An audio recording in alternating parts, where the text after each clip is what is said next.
Welcome to the 26th Ship of the Week. Up this week is the U.S. Navy hospital ship AH-2 USS Solace.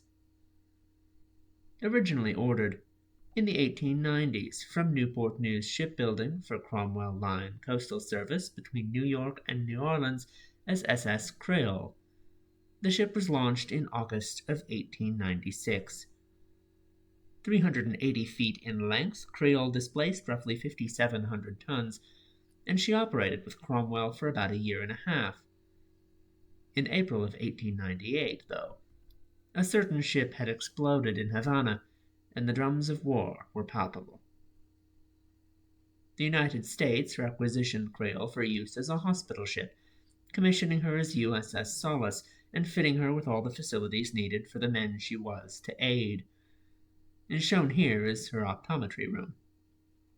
For the remainder of the short conflict, Solace sailed back and forth between Cuba and the U.S. eastern seaboard, ferrying plenty of wounded and plenty of dead home to the United States. From the end of the war until 1905, Solace sailed on a tour of Europe, continued to service various American imperial holdings throughout the Pacific, and stopped by prospective U.S. economic partners in Asia.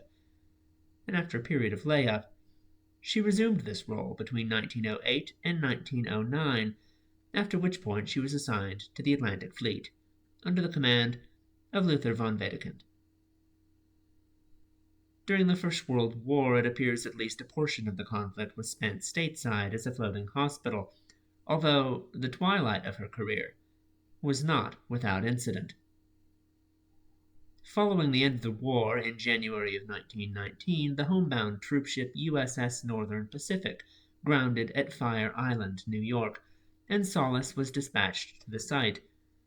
Between January 1st and January 4th, hundreds of crew and soldiers from Northern Pacific were brought aboard the suddenly woefully overcrowded Solace, which sailed back to Hoboken, where everyone was safely sent ashore.